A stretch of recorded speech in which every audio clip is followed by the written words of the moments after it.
Hey bro, let's get a glimpse at how kings think. Kings train Brazilian Jiu-Jitsu with monsters. So who are monsters? 6'4", 315 pounds, absolutely rippled with muscles, beast of men. And the monster that the king trains with is the strongest and the most beastly of the men that train at the king's gym. And kings always seek out the monsters of their gym.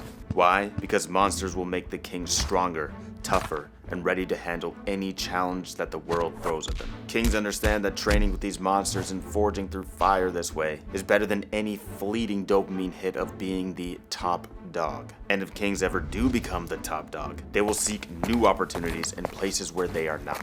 Places where there is a new monster, bigger and better than ever, ready to push them to the edge. Kings are always learning, seeking challenges, and striving to be the least qualified person in the room. And in this way, they always and continuously grow. So now that you've seen a glimpse of a king, ask yourself, are you among them? My name is Logan, and on this channel, I help you realize that you are in fact a king.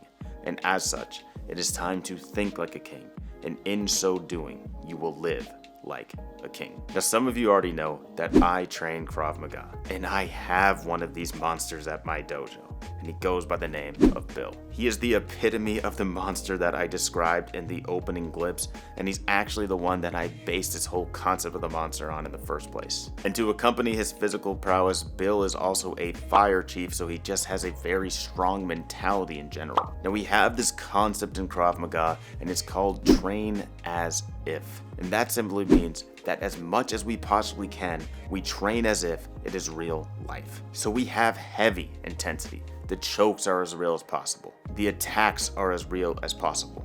And thus our defenses must be as real as possible. So my thought process with all this is, how often is someone bigger than Bill going to attack me in real life? Probably never. And so I immediately seek Bill out as my training partner. Now, when he puts me in a rear naked or even a side headlock trying to take me to the ground, let me tell you, bro, it's intense. So intense that one time he even ripped my earring through my ear from a side headlock. And obviously this was really stupid on me for forgetting to take them out that day, but this is what I love about Bill.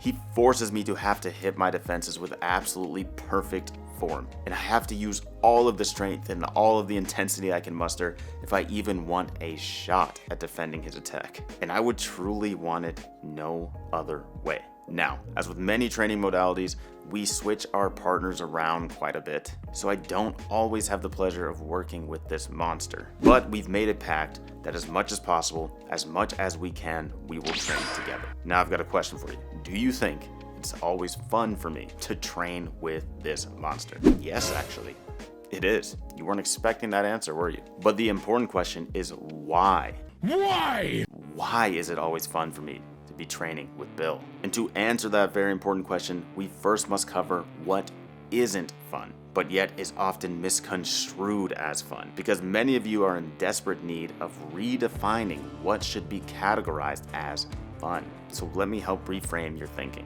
The first thing that's not fun, winning. And more specifically, I mean winning all the time, especially in practice. There's the fun in that.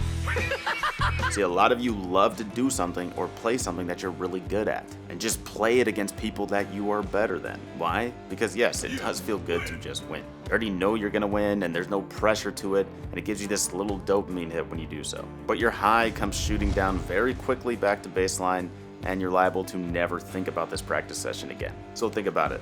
Say your favorite thing in the world is to play basketball, and you go and you play basketball with a little kid. How satisfying is it to beat him? You're towering over him, holding the ball in the air and everything, and there's nothing he can even do. So at the end of it, you really haven't achieved anything, and you definitely haven't gotten any better at basketball. And mind you that this exact same analogy applies if you are playing something or working on something or practicing something against somebody who is a novice compared to you. They're basically a child for all intents and purposes. So how is beating them going to give you any benefit outside of some surface level vanity? It really will not. So winning isn't very fun. But conquering, on the other hand, now conquering is fun, because to conquer comes with the connotation that difficulty was involved, that you overcame something that came with a challenge.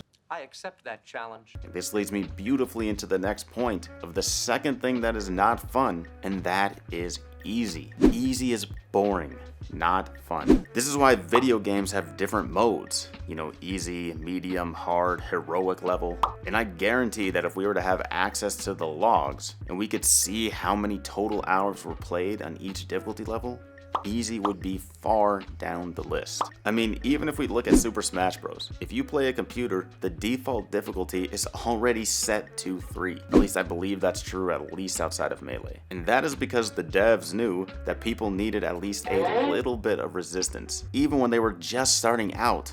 Otherwise, they become bored very quickly. And that's because it's not challenging them. Not challenging them physically, mentally, or in any way, really. Are you challenging me? And there's this great quote by Jordan Peterson that says, "Humans were made to walk uphill," which means we inherently actually enjoy being challenged. We like things that are difficult and then coming up with answers to overcome those difficulties. And that's the place, that's the sweet spot where we can really find enjoyment. And the last thing that is not fun is repeatedly doing something that you've already mastered. And this is a sneaky one because even though it's not fun, it is comfortable. And I was a huge component of this when I was learning to play piano. Every time I would sit down to the keys, I would play the same song that I already knew how to play for years. And mind you, I wasn't warming up or anything, regardless of what I might have told myself. There are plenty of scales and great rhythmic exercises for that. Nope, I just wanted this feel-good moment of playing through that beautiful song.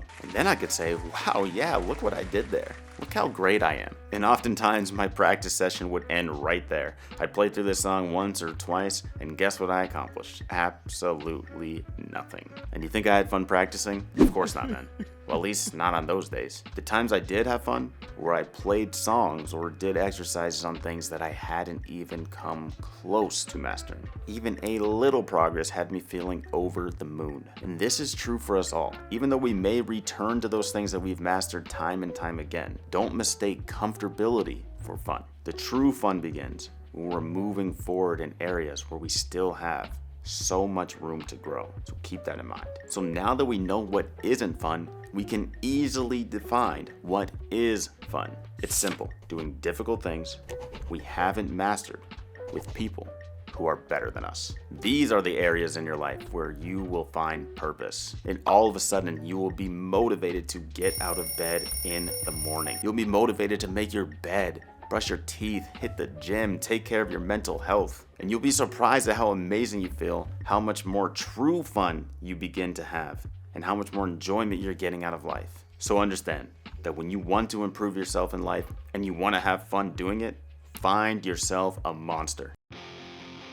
Someone who is better than you, that can push you, and ideally someone that you will never even beat, but you can always strive to do so. And so hopefully you'll know one of these monsters personally in whatever area you're trying to grow in, but if you don't, then create the image of him. Create the persona of him in your mind. This monster who's already crushing the area that you want to make strides in, and aim to beat him. So say it's going to the gym and you don't feel like going today. Picture the monster in there working. That will create the motivation inside of yourself to be consistent. And while we all strive to be kings in this family, it's important to understand that kings always seek out monsters that they can slay in any endeavor that they're working towards. And this is because kings understand that even they need someone who is above them on the ladder if they truly want to sharpen their skills. So never forget that as iron sharpens iron, so a monster will sharpen you. Alright kings, so do a deep dive, think on this video some more, and be honest with yourself if you need to reprogram your thoughts around fun and start seeking out monsters for yourself. And bro, if you got anything from the video, drop it a like and subscribe to the channel. I'd love to have you in the family. But until next time, it's time for me to serve as your reminder. Always put the work in. And from there, leave it in the hands of the one true king. Stay kingly.